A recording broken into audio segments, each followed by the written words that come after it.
Thank you also to the panelists in the previous panel. It was an amazing, amazing panel and a perfect segue for what I'm going to talk about. I am Grigore Rosu. I'm the CEO and founder of Pi Squared, and we build the fastest decentralized network for instant payments for humans and AI. We heard in the previous panel about the surge of the Genius Act and the stablecoins, and we also know that the AI agents are also all about payments and autonomous activities and micropayments. All of this will put an immense pressure on the Web3 technology. They will demand millions of transactions per second. The question is, are blockchains ready for this? At Pi Squared, we believe they are not. We believe that something else is needed. On this slide from A16Z, we have different transaction volumes for different money rails around. And what is fascinating to see is that crypto stablecoins actually are second and more than credit card transactions. And even the adjusted transaction volume is higher than PayPal, much higher, 10x higher. All this is telling us that we are going to have a lot of transaction volume pressure on blockchains very soon. And this is not everything. We also have the AI agentic future, which is already here. In this picture, going from top to bottom, we see how large institutions like OpenAI partner with Stripe in order to incorporate instant checkouts in ChatGPT, where your AI agent can pay directly for things for you on your behalf. Similarly, we see Microsoft, Google. Google introduced the AP2 protocol for a similar reason, so that agents can communicate with each other and pay each other. These are protocols done and proposed by private institutions, and they are private protocols. However, going bottom up now, we see also open protocols like the X402 or its cousin H402, which incorporate Web3 powered payments in the HTTP protocol, where the agents and humans alike can pay through websites for everything they want to using crypto. Again, all this will put a lot of demand on transactions per second. The two together, the Genius Act, plus all the agentic payments, will overload blockchains massively. Even one of them in isolation will already put more pressure on blockchains than they can sustain today. Both together will make blockchains essentially unusable the way they are today. Because of that, at Pi Squared, we decided to challenge the elephant in the room, the blockchain itself. And specifically, the big problem that very few tend to agree with is that blockchains impose a total order on all the transactions.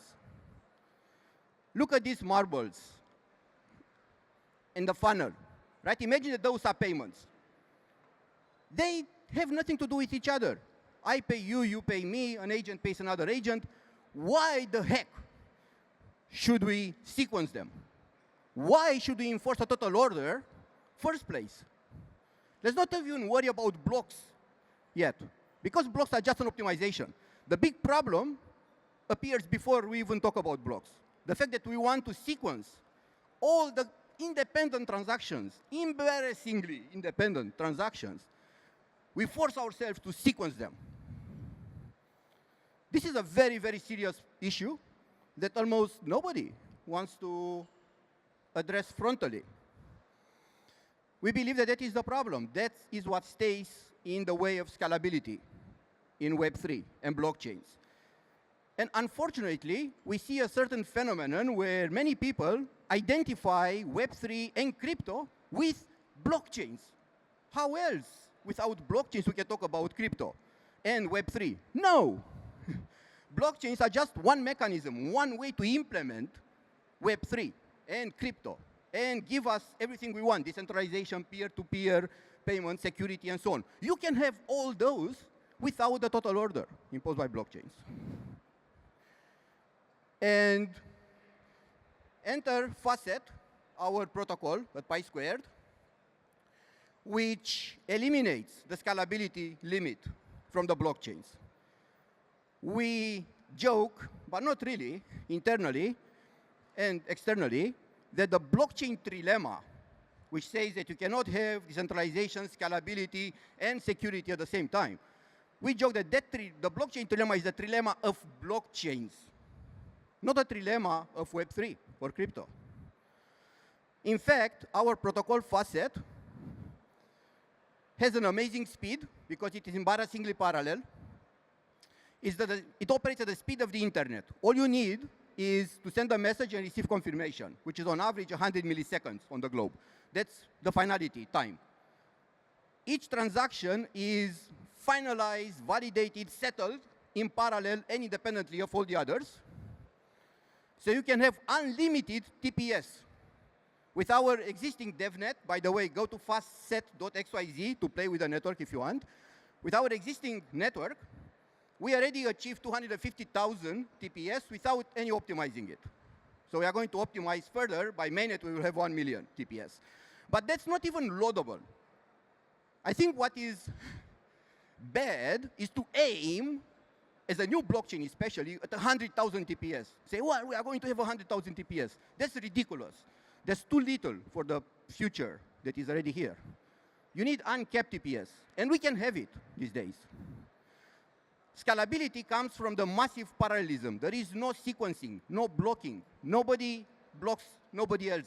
Everybody is settled, finalized, independently of anybody else. And finally, the cost is ridiculously low. The actual cost for each transaction is 100th of a cent. Because you don't have to spend time on stupid, unnecessary consensus to ensure strong consistency, which you don't need anyway in the first place.